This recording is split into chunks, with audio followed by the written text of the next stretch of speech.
নদিয়া জেলার 1 কাঠা জমির উপরে প্রায় 7-8 লাখ টাকা ক্ষতিপূরণ পাচ্ছে, আর এখানে 30-40 হাজার টাকা দিয়ে নিয়ে নেওয়ার চেষ্টা হচ্ছে। আমি জানতে চেয়েছি অফিসারদের কাছে যে এটা হওয়ার কারণটা কি। তাহলে কি নদিয়া জেলাকে ওই ভারত সরকার বেশি ভালোবাসে আর এই জেলাকে কি খারাপ কম ভালোবাসে? বললো সাহেব ওই রকম কোনো ব্যাপার নাই, খোঁজ নিয়ে দেখুন সাহেব, আপনাদের এই উত্তর 24 পরগনা জেলার টাকাটা ডিএম অফিসে এসে পৌঁছে গিয়েছে। ওখানকার কিছু আধিকারিক আর লোকাল যারা আছেন অফিসিয়াল থেকে শুরু করে যারা জনপ্রতিনিধি, ওই এমএলএ গোছের যারা আছেন, ওই এমপি গোছের যারা আছেন, তারা দেখুন মধ্যখান থেকে কাটমানি খাচ্ছে। বুঝতে পারছেন কি বলছি? এই যে কাটমানিটা খাচ্ছে, এটাকে বন্ধ করতে হবে। তো আমরা এখানে চিৎকার করছি, ঠিক কথা, আমরা এখানে চিৎকার করব। আমরা যে প্রায় 20,000 মানুষ ক্ষতিগ্রস্ত হচ্ছে, দেশের সরকার তাদের ক্ষতিপূরণের ব্যবস্থা করে দেওয়ার পরেও কেন ক্ষতিপূরণ পাচ্ছে না? এখান থেকে তো আওয়াজটা তুলবো। আমরা চাইছি এই আওয়াজটা শুধুমাত্র আমরাকে সীমাবদ্ধ রাখবো না, পশ্চিম বাংলাতে সীমাবদ্ধ রাখবো না। যেখানে দেশের আইন তৈরি হয় সেই আইনসভার মধ্যে অ্যাডভোকেট জামিরকে পাঠিয়ে এই আওয়াজটা তুলবো। আমনাগার 20,000 মানুষের সাথে যে ইনজাস্টিস হচ্ছে, তাদের যে ক্ষতিপূরণ লুট হয়ে যাচ্ছে, সেই বিষয়টা সেখানে গিয়ে আমরা তুলতে চাই। তোলার যদি আপনারা সুযোগ দেন, দেবেন তো নাকি ভাই? যাদের টাকা, যাদের জমি চুরি হয়ে যাচ্ছে, এই 20,000-এর মতো মানুষ, তাদের কাছে অনুরোধ করব, আসুন। অর্জুন সিংকে আপনারা অনেক ভোট দিয়েছিলেন। অর্জুন বাবু ওখানে গিয়ে হিন্দু মুসলমানের রাজনীতি করেছে। অর্জুন বাবু ওখানে গিয়ে যাওয়ার পরে মাইকে আজান বন্ধ কিভাবে করা যায় তার জন্য পলিটিক্স করেছে। মনে নেই আপনাদের? আরে অর্জুন বাবু যখন তৃণমূলে ফিরে এসেছিল, সাথে করে নিয়ে যারা চামচাগিরি করেছিল, মুসলিম মহল্লায় ঢুকেছিল, মাইকের আওয়াজ তখন অর্জুন বাবুর কানে হয়তো ঢোকেনি, কিন্তু মামলাটা তুলে নেওয়ার জন্য আপনার এলাকার বিধায়ক একটাও শব্দ খরচ করেনি। ওকেও ছাড়াবে না, ওকেও ছাড়াবে নাকি? ওনাকেও ছাড়াবে না। সাথে করে নিয়ে খুব ঘুরছিল না ও বাটা, তো আমলাগা দিয়ে এসে বেশি ঘুরঘুর করেছে। আর কোন জায়গায় জায়গা পেয়েছিল? শুধু আমাদেরকে বোকা বানিয়েছে, আমনাকা মাসিকে বোকা বানিয়েছে শুধু। ও ভালো লেগেছে তৃণমূল ছেড়ে, বিজেপি ছেড়ে তৃণমূলে আসতে পেরেছে, তাই ধরে নিলাম। কিন্তু এখন কি বলছে? রাষ্ট্রপতি নির্বাচনের সময় 2টো ভোট ক্রস চিহ্ন হয়েছিল, তাই তো? একটা ছিল অর্জুন বাবু, আর একটা শুনলাম নাকি দেবদা, ঘাটালে তৃণমূলের। বকলমে তারা বিজেপিকে সুবিধা করছে তো। তো আমি তাও ধরে নিলাম। অর্জুন বাবু যখন তৃণমূলে আসলো, মমতা ব্যানার্জির কি উচিত ছিল, এই অর্জুন তুমি কি, আপনি কেসটা তুলে নেন হাইকোর্ট থেকে? তুলেছে? এই তুলেছে? কারণ মমতা ব্যানার্জিও মনে প্রাণে চাইছে যে এদেরকে যতটা ভয় দেখিয়ে রাখতে পারবো, ততটাই এদের কাছ থেকে লুটতে পারবো। এদের ছেলের মেধাগুলোকে 20 লাখ 30 লাখে বিক্রি করব, আমার কিছু করতে পারবে না। যেই করতে চাইবে বলবে বিজেপি এসে যাচ্ছে, বিজেপি এসে যাবে বলে ভয় দেখিয়ে রেখে দেবে। এই ভয়টা কাটিয়ে আমাদেরকে উঠতে হবে। আজকে অর্জুন বাবু মিষ্টি মিষ্টি কথা বলছে না, আবার আমনাগার দিকে ঘুরঘুর করছে, আবার নৈহাটিতে গিয়ে ঘুরঘুর করছে। ও আর হতে দেওয়া যাবে না। অর্জুন বাবুকে লাল কার্ড দেখিয়ে কোথায়, মাঠের বাইরে শুধু নয়, লাল কার্ড দেখলে কোথায় থাকতে হয় জানেন? ও রিজার্ভ বেঞ্চে বসতে পারে না, নিচে ওদের ড্রেসিং রুমে চলে যেতে হয়। আমরা লাল কার্ড দেখিয়ে অর্জুন বাবুকে ও ড্রেসিং রুমে পাঠিয়ে দেবো, হবে তো নাকি? আর পার্থ বাবু, উনি তো মিস কলের এমএলএ, উনি এখন মিস কল দেওয়া আছে ওনাকে। কি মিস কলটা আপনাদের জানিয়ে রাখি, ন্যাশনাল হিউম্যান রাইটস কমিশন ওনাকে নটোরিয়াস ক্রিমিনাল বলেছে, তাই তো? ভোট পরবর্তী যে হিংসা হয়েছিল, মানুষের উপরে যে অত্যাচার হয়েছিল, মানুষকে যেভাবে মারধর করেছিল, এই আমডাঙ্গাতে, এই নৈহাটিতে, এই বীজপুরে, এই কাকিনাড়াতে, এই ব্যারাকপুরে যেভাবে সাধারণ মানুষের উপরে এই পার্থ বাবুদের দলের পক্ষ থেকে পার্থ বাবুরা দায়িত্ব নিয়ে, এই রফিক বাবুরা দায়িত্ব নিয়ে যে হামলা চালিয়েছিল, তারপরে কিন্তু কোর্টের মাধ্যমে ন্যাশনাল হিউম্যান রাইটস কমিশন তাকে নোটোরিয়াস ক্রিমিনাল বলেছে। যে কোনো মুহূর্তে ধরে কিন্তু জেলের মধ্যে রাখতে পারে। এ তো মিস কলের এমএলএ, এ তো মিস কল দিয়ে রেখেছে একে। আগামী দিন আপনার ভোট নেবে, আপনার ভোট নেবে, নেওয়ার পরে ভালো করে বুঝবেন তৃণমূলের সাথে কিন্তু কংগ্রেসেরও জোট নেই, তৃণমূলের সাথে বিজেপিরও কিন্তু প্রকাশ্যে জোট নাই, দুটো দলের সাথে প্রকাশ্যে জোট নেই।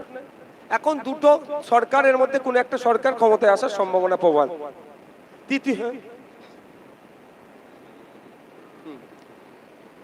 তো দুটো সরকারের মধ্যে কোন একটা সরকারের ক্ষমতায় আসার প্রবল সম্ভাবনা আছে, কিন্তু দুটো সরকারেরই সাথে প্রকাশ্যে মমতা ব্যানার্জির দলের কোনো সম্পর্ক নাই, গোপনে বিজেপির সাথে আছে। 1998 সালে বিজেপির হাত ধরে তারা মানে দল তৈরি হয়েছিল বিভিন্ন সময়, 1999, 2000, 2002, 2004 গুজরাট দাঙ্গার পরেও মোদিজির হাত ধরেছিল কে? এই পার্থবাবুর দলের, পার্থবাবু যে দলে আছেন সেই দলের নেত্রী। তো আমি একটা কথা বলে রাখি, আমরা কি দেখছি যে পার্থবাবুকে মিস কল দিয়ে অলরেডি রেখে দিয়েছে, নটোরিয়াস ক্রিমিনাল বলে লিস্ট করে রেখে দিয়েছে।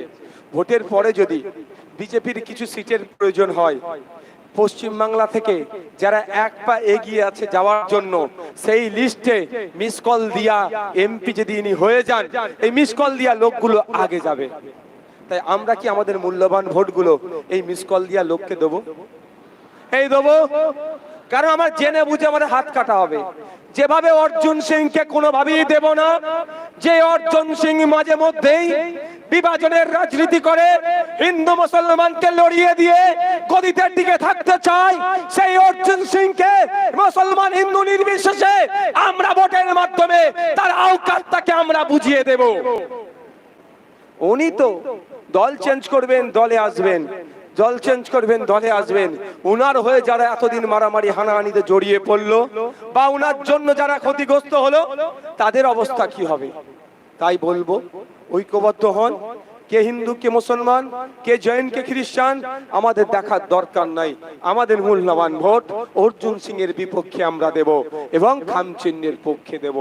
আমরা এই আজকে শুনছিলাম ইডি কোর্টকে বলেছে শাহজাহান যে দুর্নীতি করেছে, বিভিন্ন জায়গায় যে টাকা বেকা থেকে লেনদেন থেকে শুরু করে অবৈধ যে তার লেনদেন ছিল, সেই লেনদেনের সাথে সাথে ওই দুটো এখনো বাইরে মন্ত্রী আছে, সেই মন্ত্রীরা নাকি যুক্ত আছে। এই মন্ত্রীদের মধ্যে কে আছে আমি নতুন করে বলবো না, আপনারা একবার বলবেন, এটা জোরে বলো, জোরে বলো, বুঝতে পারছেন? তাহলে তাকে ভোটটা দিয়ে আগামী দিনে নাম যদি তার বেরিয়ে যায়, তাকে তো জেলের মধ্যে রাখবে। তাহলে ভোটটা দিয়ে আমার লাভ কি? ভোটটা নষ্ট করব কেন? আমি আমার মূল্যবান ভোট নষ্ট করব কেন? ওর পক্ষে দেব, ওদের পক্ষে দেব কেন?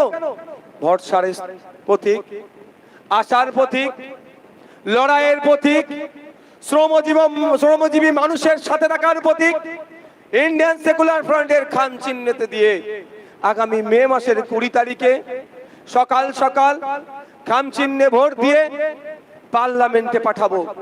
আমডাঙ্গার কৃষকদের হয়ে আওয়াজ তুলবে, ব্যারাকপুরের শ্রমিকদের হয়ে কথা আওয়াজ তুলবে, শ্যামনগরের শ্রমিকদের হয়ে কথা বলবে, নৈহাটির জনসাধারণের হয়ে আওয়াজ তুলবে। বীজপুরে যে দাঙ্গা হয় সেটা বন্ধ করার জন্য সর্বোচ্চ লড়াই করবে। বীজপুরে দাঙ্গা কিন্তু মানুষ করতে চায়নি, কিছু রাজনৈতিক কারবারিরা তারা তাদের রাজনৈতিক ফায়দা লোটার জন্য সাধারণ মানুষের মধ্যে লড়াই লাগিয়ে দিতে চায়।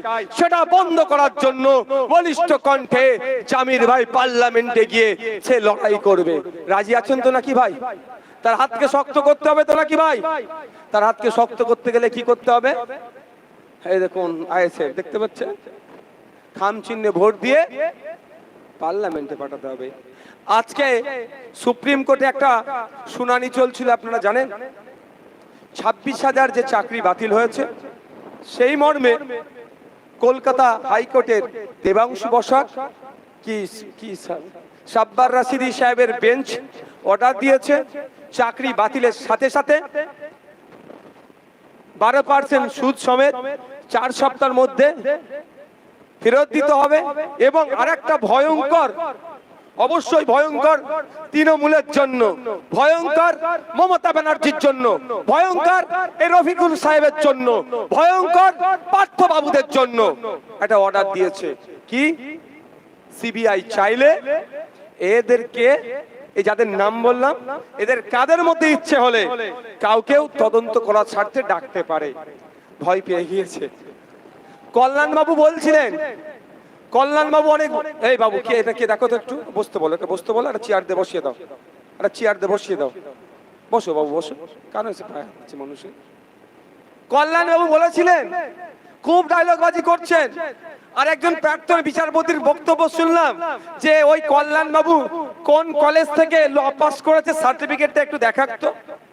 আমার কিন্তু বিশাল সন্দেহ হচ্ছে ও টুকে পাস সেই মাল নয় তো, ইস্ট জর্জিয়া ইউনিভার্সিটির ডক্টরেট পাওয়ার মতো ওই ধরনের সার্টিফিকেট নয় তো। যাক, সে বিতর্কে যাচ্ছি না। কল্যাণ বাবু বলেছিলেন সুপ্রিম কোর্টে গেলে 5 মিনিটে স্টে হয়ে যাবে, একটু খোঁজ নিয়ে দেখুন তো। আজকে তো মুভ হয়েছে, স্টে দিয়েছে কি দেয়নি এই 26,000-এর বাতিলটা। উল্টে ধমক দিয়েছে, যেভাবে দুর্নীতি করেছে উল্টে ধমক দিয়েছে। এখানে রাজ্যের পক্ষে, এসএসসির পক্ষে যে আইনজীবীরা দাঁড়িয়েছিল তারা কাচুমাচু করেছে, বলেছে, তারা বিচারপতিকে বলেছে যে পরিস্থিতি দাঁড়িয়েছে গোটা মন্ত্রিসভা তো জেলে চলে যেতে পারে, আপনি এটাকে একটু স্টে করুন। গোটা মন্ত্রিসভা জেলে যাওয়ার ভয় তারা পাচ্ছে। আজকে বলেছে, আমি বলিনি, রাজ্যে তথা এসএসসির পক্ষে যারা আইনজীবী দাঁড়িয়েছিল একটু খোঁজ নিয়ে দেখুন। বলেছেন যে সুপ্রিম কোর্টকে বলেছে যে গোটা মন্ত্রিসভা জেলে চলে যেতে পারে। মানে বুঝতে পেরেছেন, টপ টু বটম পর্যন্ত দুর্নীতিগ্রস্ত, পাড়ার থেকে শুরু করে একদম কালীঘাট পর্যন্ত সব ম্যাক্সিমাম দুর্নীতিগ্রস্ত। তাই এদের হাত থেকে ব্যারাকপুরকে বাঁচাতে হবে, এদের হাত থেকে বাংলাকে বাঁচাতে হবে। আর যে দিল্লি সরকার যারা চালাচ্ছিলেন, যারা বিভাজনের রাজনীতি করে, মানুষে বিভেদ করে ক্ষমতায় টিকে থাকতে চায়, যাদের সময়ে দলিতরা সব থেকে বেশি আক্রান্ত হয়েছে, এই বিজেপির 10 বছরে দলিত সমাজের মা বাপ ভাইয়েরা সব থেকে বেশি আক্রান্ত হয়েছে। এই 10 বছরে আদিবাসী ভাইয়েরা সব থেকে বেশি আক্রান্ত হয়েছে। এই 10 বছরে মুসলিমদের মধ্যে, হিন্দু মুসলিমের মধ্যে বিভাজন সব থেকে বেশি যারা বীজ বপন করেছে এই বিদায়ী কেন্দ্রের বিজেপি সরকার। তাই এই বিদায়ী কেন্দ্রের বিজেপি সরকারকে আমরা চিরদিনের মতো বিদায় জানাতে চাই। তার সূত্রপাত আমরা এই ব্যারাকপুর থেকে শুরু করতে চাই। হবে তো নাকি ভাই? কারো ভয়, কারো কথাই ভয় পাবেন নাকি? কি বলছে বিজেপি এসে যাবে? আমি ধরেই নিলাম বিজেপি এসে যাবে। বিগত 5 বছরের মধ্যে 3.5 বছর তো বিজেপি ছিল, এমপি ছিল তো নাকি ভাই? হ্যাঁ, ভুল বলছি নাকি? তাহলে আবার বিজেপির ভয় দেখাবে, আবার বিজেপির ভয় দেখাবে। ব্যাপারটা হচ্ছে তৃণমূলের কাছে এই রফিকার রহমান সাহেব, রফিকার রহমান তো নাকি, এই রফিকার বাবুদের কাছে কোনো ইস্যু নাই। একটা ইস্যু বলুক যে এই কারণে, এই গলাটা তো টানছে কেন ভাই?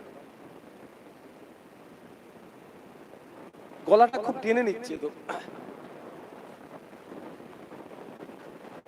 একটু কমাও, লাগছে। এই রফিকার বাবুদের কাছে, এই পার্থ বাবুদের কাছে এমন একটা ইস্যু নাই যে ইস্যুটা দেখিয়ে বলবে ভোটটা আমাকে দাও। কারণ সবাই ফেল হয়েছে। 2011 সালের আগে মুসলমানকে বাঁচাতে এসেছিল। শিক্ষা, স্বাস্থ্য, কর্মসংস্থানে মুসলমানদের অবস্থা তলনিতে, মুসলমানদেরকে উদ্ধার করতে হবে। আদিবাসীদের অবস্থা খারাপ, দলিতদের অবস্থা খারাপ, মতুয়াদের অবস্থা খারাপ, এদেরকে উদ্ধার করতে হবার নামে কি করেছিল? ভোটটা চেয়েছিল। আর এই 13 বছর হয়ে যাচ্ছে, তা এখন পরিস্থিতি কি? আরো তলনিতে। তো ভোট চাওয়ার কোনো জায়গা নাই। আমডাঙ্গায় এসে এটাই বলবে আমাকে দাও, বিজেপিকে আটকাতে হবে। আমডাঙ্গায় এসে বলবে শুধুমাত্র বিজেপির ভয় দেখিয়ে ভোটটা চাইবে, আর অন্য কোনো ইস্যু নাই। আপনারা জবাব দেবেন এই ভয় দেখিয়ে, এই ভয় দেখিয়ে ভোট লুট তোমরা করেছো। বা 1952 সাল থেকে এই ব্যারাকপুরের মানুষেরা, এই আমডাঙ্গার মানুষেরা কন্টিনিউয়াসলি ভোট দিয়ে যাচ্ছে, পরস্পর ভোট দিয়ে গিয়েছে। 17 বার পার্লামেন্টে পাঠিয়েছে। আমডাঙ্গার কৃষক থেকে শুরু করে এই ব্যারাকপুরের আপনার শ্রমজীবী মানুষ থেকে শুরু করে ডেলিভার থেকে শুরু করে চট শিল্পে বস্ত্র শিল্পের সাথে যারা যুক্ত আছে সেখান থেকে শুরু করে তাদের মিনিমাম ওয়েজেস ঠিকঠাক করে পাচ্ছে না, কৃষকরা তাদের অধিকার পাচ্ছে না। কিন্তু ভোট আসছে, ভোট যাচ্ছে, বাবুরা নেতা হয়ে দিল্লি যাচ্ছে আর দিল্লি থেকে আসছে, সাধারণ মানুষ লাভবান হচ্ছে না। 17 বার এমপি করে আপনারা পার্লামেন্টে পাঠিয়েছেন। আপনারা মানে আপনার দাদু 1952 সাল থেকে ভোট দিয়ে পার্লামেন্টে পাঠাচ্ছেন এই ব্যারাকপুরের মানুষেরা, আমডাঙ্গার মানুষেরা। কারণটা কি? আমি কৃষক, আমার হয়ে দুটো কথা বলবে, দেশের আইনসভার মধ্যে যাবে, গিয়ে আমাদের হয়ে আইন তৈরির কথা বলবে। আপনাদের একটু জানা দরকার এই এমপির কাজ কি। আপনারা অনেকে একটু জানেন বা অনেকে জানেন না, আপনারা জ্ঞাতার্থে একটু জানিয়ে দিই। একটা এমপির কাজ হচ্ছে, সর্বপ্রথম কাজ হচ্ছে এই ব্যারাকপুর লোকসভার মধ্যে টোটাল এলাকার কি সমস্যাগুলো আছে সেইগুলোকে চিহ্নিত করা, সেগুলোকে চিহ্নিত করে পার্লামেন্টে গিয়ে যেই সরকারে থাকুক না কেন, যেই বিরোধীতে থাকুক না কেন, স্পিকার স্যারের মাধ্যমে কনসার্ন ডিপার্টমেন্টাল মিনিস্টারকে জানানো।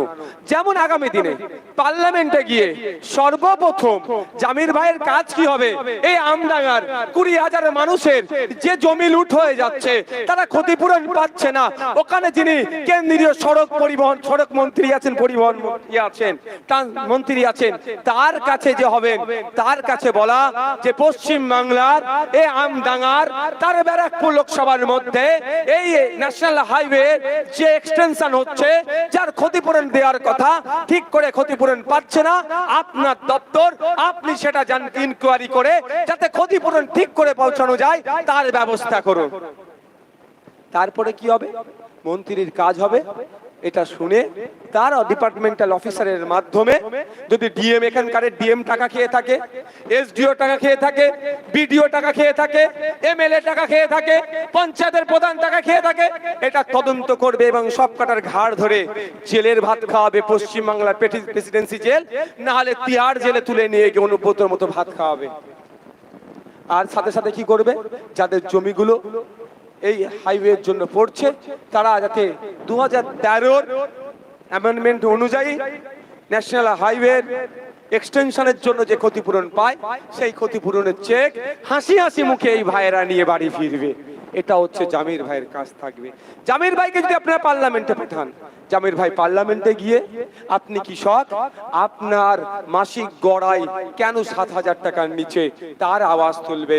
আপনারা যারা এখানকার মানুষ আছেন, আমার তো মনে হয় 75% মানুষ কৃষিকাজের সাথে যুক্ত, তাই তো নাকি ভাই? ভুল বলছি নাকি? কারণ এটা চাষি ভুষি এলাকা, কিন্তু যতই আপনারা চাষ করেন না কেন, আমি আপনাদের বলে রাখছি, আপনাদের এখানকার গড় আয় হচ্ছে মাস গেলে বিলো 7,000 আপনাদের ইনকাম হয় বছরে। তাহলে কত? খুব বেশি হলে 84,000 টাকা। এই টাকায় চলবে? চালিয়ে নিতে হচ্ছে। কেন? এই অর্জুন বাবু আজকে ভোট চাইতে আসলে প্রশ্ন করবেন, আমি কৃষক, আমার বিরুদ্ধে পার্লামেন্টে যখন বিল পাস হয়েছিল, যে বিলটাতে সেই ব্রিটিশ পিরিয়ডের মতো নীল চাষীদের সাথে ব্রিটিশরা যে দমন পীড়ন নীতি আনতো, নীল চাষীদেরকে মারধর করত, চাষ করিয়ে শোষণ করে নিত, তোমার মোদী সরকার, তোমার প্রধানমন্ত্রী, তার প্রধানমন্ত্রী অর্থাৎ শাসক মিলে তোমরা যে বিল পাস করিয়েছিলে, আমাদেরকে শোষণ করার জন্য বিল পাস করিয়েছিলে, আমি কৃষক, এখন তোমাকে আর ভোট দেব? তুমি আমার বিরুদ্ধে বিল পাস করিয়েছিলে, তোমার উচিত ছিল পার্লামেন্টে গিয়ে আমার বিরুদ্ধে বিল পাস হচ্ছে আমার পক্ষ নিয়ে কথা বলা। কারণ তুমি মোদির ভোট দিয়ে তুমি পার্লামেন্টে যাওনি, তুমি কৃষক, আমার ভোট নিয়ে তুমি পার্লামেন্টে গিয়েছিলে, আমার হয়ে কথা বলার দরকার ছিল, আমার হয়ে কথা বলনি। তাই এবার ভোট চাইতে এসেছো, তোমাকে আমি ভোট দেব না।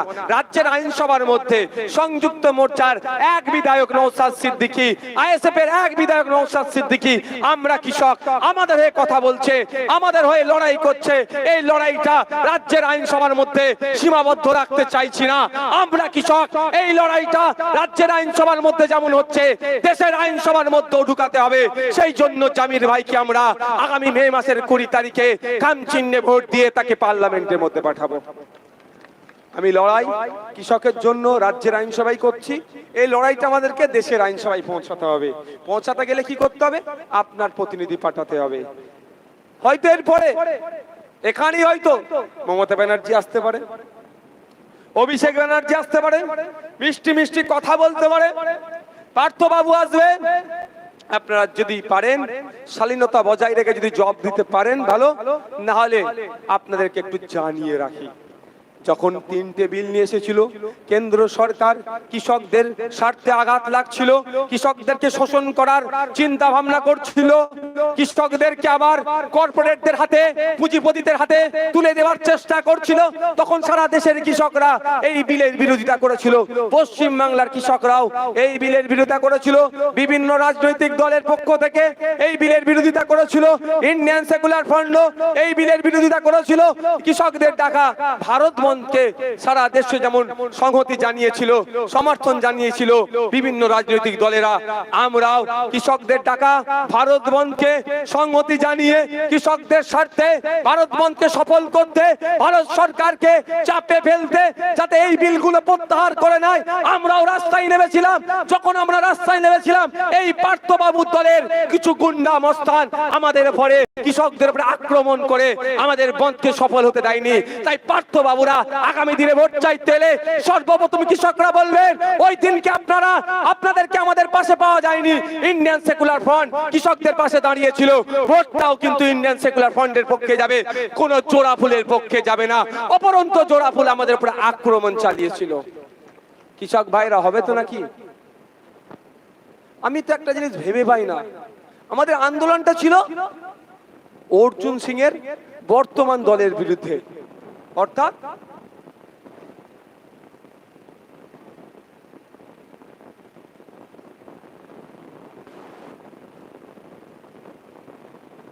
আচ্ছা আচ্ছা একটা ভয়ঙ্কর তথ্য এলো। তথ্য সত্যতা কি জানি না, কিন্তু আমি বলছি আপনাদের, পরে বলছি। তো কি বলছিলাম ভুলে গেছি, কি বললাম? আমরা লড়াই আন্দোলন করছিলাম বিজেপির বিরুদ্ধে, বিজেপির বিলের বিরুদ্ধে লড়াই করছিলাম। মমতা ব্যানার্জির অত বুকটা তো চিনচিন করছিল কেন? মমতা ব্যানার্জির কষ্ট হচ্ছিল কেন? আমরা লড়াই করছিলাম অমিত শাহের বিরুদ্ধে, আমরা লড়াই করছিলাম মোদির বিরুদ্ধে, আমরা লড়াই করছিলাম শুভেন্দু অধিকারীর বিরুদ্ধে, আমরা লড়াই করছিলাম দিলীপ ঘোষের বিরুদ্ধে, আমরা লড়াই করছিলাম সুকান্ত মজুমদারদের বিরুদ্ধে। অভিষেক ব্যানার্জি, মমতা ব্যানার্জিদের এত কষ্ট হচ্ছিল কেন? আমরা তো ভারত বন্ধের ডাকে সমর্থন জানিয়েছিলাম বিজেপি সরকারের বিরুদ্ধে, কিন্তু মমতা ব্যানার্জির বুক চিনচিন করছিল কেন?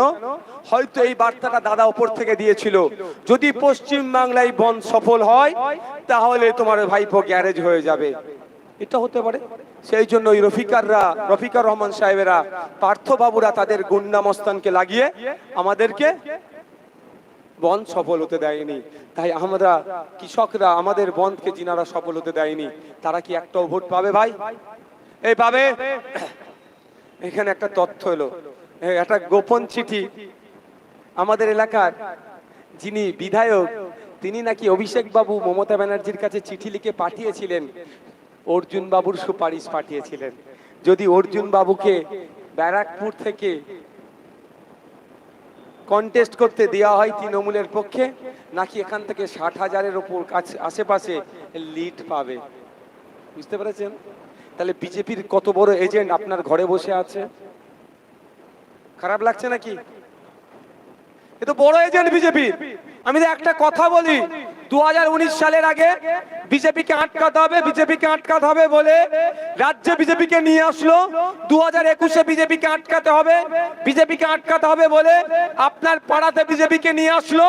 2024-এ যদি এখন ওই তৃণমূলের খাওয়া গ্যাস আমরা খেয়ে নিই, তাহলে কিন্তু আগামী দিনে আপনার বেডরুমে এই বিজেপিকে হাজির করে দেবে। আমি বলতাম, এই কাগজ কিন্তু তার প্রমাণ দিয়ে দিচ্ছে।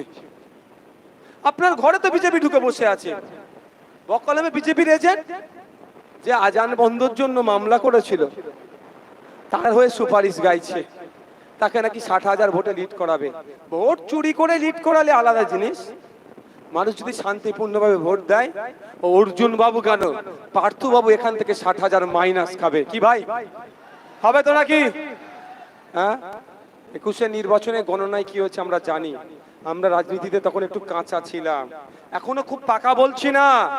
কিভাবে চুরি করেছে আমরা জানি, জবাব আমরা সময়ের সাথে সাথে দেব। আমরা ভুলে যাচ্ছি না গণনা কেন্দ্রে আমাদের সাথে কি হয়েছে, তারপরে কি হয়েছে। আর একটা, তাহলে আপনারা প্রস্তুত থাকুন যে 60,000-এর নাম নিয়েছে, শুনলাম যেটা, যে 60,000-এর নাম নিয়েছে। আমরা 60,000-এ অর্জুন বাবুকে মাইনাস দেব, 60,000 পার্থ বাবুকে মাইনাস দিয়ে বলবো আমডাঙ্গা তথা ব্যারাকপুরে ও কোনো বিজেমূল কাজ দেবে না, কাজ হবে না। তাই তো নাকি ভাই? এখানে প্রায় হাজার হাজার মানুষ এসেছেন। আর একটা কথা, বারাসাতেও কিন্তু আমাদের প্রার্থী আছে। আপনাদের আত্মীয় তো অনেক বারাসাতে থাকে ভাই, থাকে তো? জামির ভাই দিকে আসো। ডান দিকে আছে আমার বারাসাতের তাপস ব্যানার্জি, আর বাঁ দিকে আছে আমাদের ব্যারাকপুরের অ্যাডভোকেট জামির সাহেব। দুটোকে পার্লামেন্টে আমরা এখানে পাঠাবো, আরো যেগুলো আছে পার্লামেন্টে পাঠাবো। আমাদের জনগণের কণ্ঠ হয়ে পার্লামেন্টের লড়াই দিয়ে আসবে। তো জুন মাসের 1 তারিখে তাপসদার ভোট আছে বারাসাতে। আপনাদের যারা যে আত্মীয় আছে এখন থেকেই কনভিন্স করান, কোন স্বপন বাবুকে ভোট হবে না, কোন কাকলি দিকে ভোট হবে না। ভোটটা কাকে দেওয়া হবে? তাপস বাবুকে খাম চিহ্নে দেওয়া হবে। আর মে মাসের, আগামী মাসের 20 তারিখে আপনাদের এলাকার আত্মীয় স্বজন, আপনাদের এলাকায় যারা ছড়িয়ে ছিটিয়ে আছে, তাদেরকে একটাই কথা, কোন দল বদলু অর্জুন সিংকে ভোট নয়, আর কোন মিস কল দিয়া মানুষকে পার্থ বাবুকেও ভোট নয়। ভোটটা স্বচ্ছতার সাথে যারা লড়াই করতে যেতে পারে, যে পিছপা হবে না, মানুষের জন্য কথা বলবে, পেছনে কোনো টিউনিং থাকবে না, পার্লামেন্টে গিয়ে মানুষের হয়ে কথা বলবে, দলিতের হয়ে কথা বলবে, আদিবাসীর হয়ে কথা বলবে, মুসলিমের হয়ে কথা বলবে, বঞ্চিত মানুষের হয়ে কথা বলবে। আমাদের অ্যাডভোকেট জামির সাহেবকে আমরা পার্লামেন্টে পাঠাবো। একটা গুরুত্বপূর্ণ বিষয় বললাম। আর একটা কথা, জামির ভাইয়ের হয়ে আগামীকাল আমরা নমিনেশনে যাব। আমাদের আগামীকাল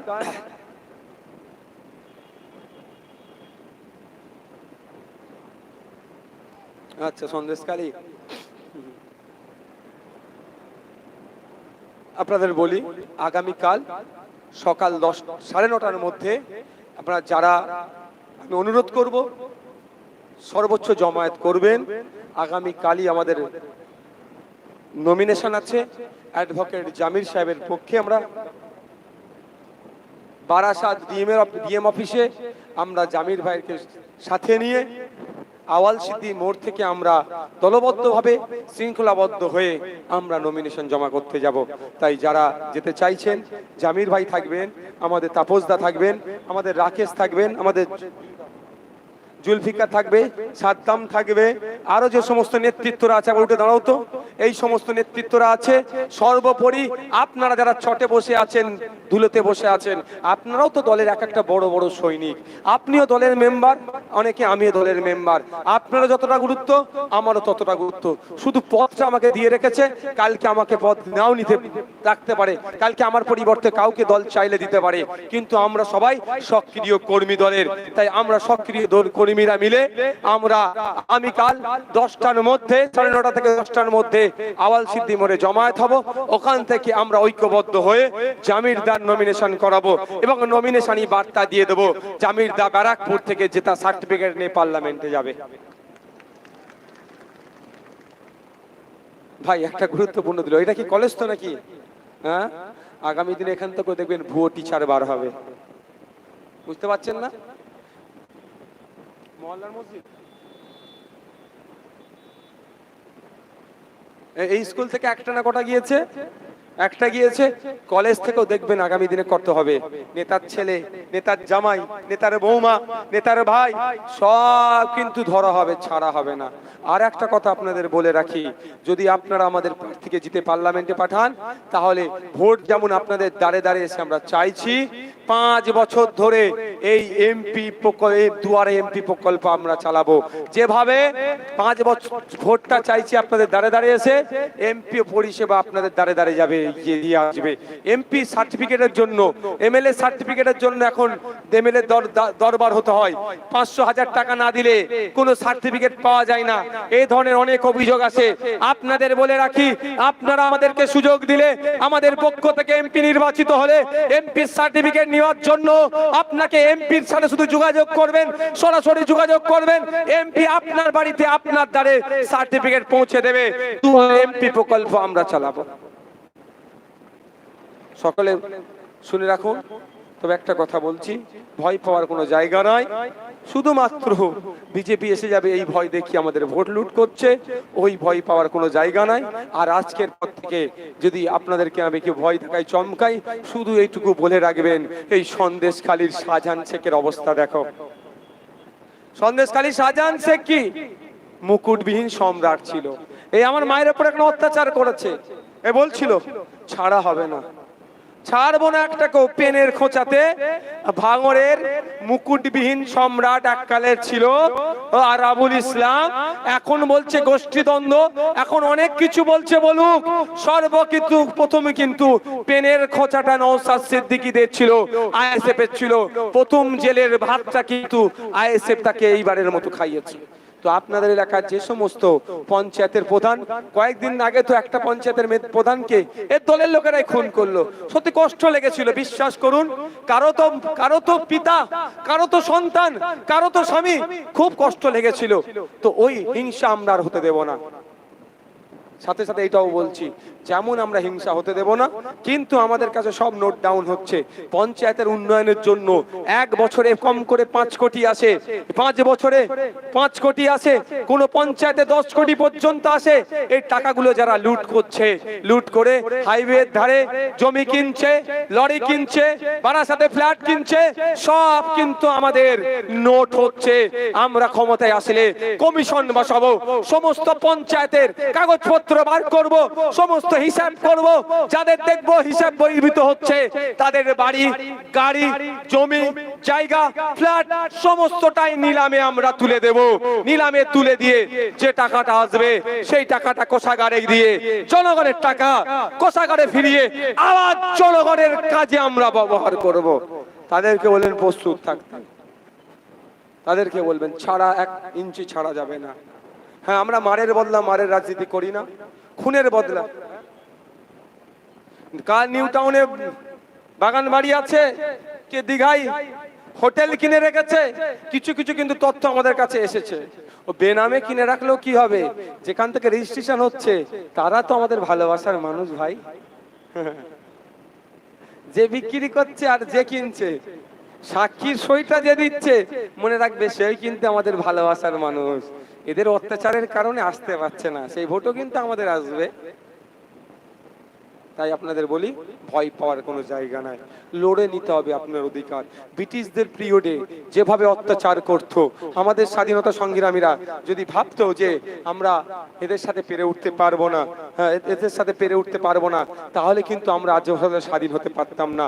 কিন্তু আমাদের স্বাধীনতা সংগ্রামীরা বিনয় বাদল দীনেশ, আশফাকুল্লাহ থেকে শুরু করে, ভগৎ সিং থেকে শুরু করে, ক্ষুদিরাম থেকে শুরু করে, প্রীতিলতা ওয়াদ্দেদার থেকে শুরু করে, বিরসা মুন্ডা থেকে শুরু করে, সকলে ঐক্যবদ্ধ হয়ে ছিল। তাদের লক্ষ্য একটাই ছিল, ব্রিটিশ মুক্ত ভারত করব, তাতে জীবন দিতে হয় দেব। তারা জীবন উৎসর্গ করেছিল বলে ব্রিটিশ মুক্ত ভারত পেয়েছি। আমাদের লড়াইটা থাকবে গণতান্ত্রিক প্রক্রিয়াতে, দুর্নীতি মুক্ত বাংলা করব, দুর্নীতি মুক্ত বিভাজন মুক্ত দেশ গড়ব। এই দেশ গড়তে গিয়ে যদি জেল খাটতে হয় নওশাদ সিদ্দিকীকে, একবার কেন 100 বার জেল কাটতে নওশাদ সিদ্দিক প্রস্তুত আছে। সকলে ভালো থাকবেন, সুস্থ থাকবেন। আস্তে আস্তে এখান থেকে বিদায় নিন। শেষ কথা ভাই, আজকে এই যে কোন পঞ্চায়েতের প্রধান মারা গিয়েছিল ভাই, আমডাঙ্গা পঞ্চায়েতের প্রধান মারা গেল, তখন তো অনেক হই হই হচ্ছিল। দেখুন এত বছর, এতদিন পার হয়ে গেল, এতদিন পার হয়ে গেল, এতদিন পার হয়ে গেল, কিন্তু দুঃখের বিষয় তার পরিবার কেমন আছে কেউ আমরা খোঁজ নিতে যাইনি। না অভিষেক বাবু খোঁজ নিতে এসেছেন, না মমতা ব্যানার্জি এসেছেন, কেউ খোঁজ নিতে যায়নি। তো লড়াই চাই, লড়াই করে বাঁচতে চাই বলে, ক্ষতিগ্রস্ত হয়ে গেলে একদিন এসে ফুলমালা পরিয়ে কি বলবে, অমুক অমর রহে।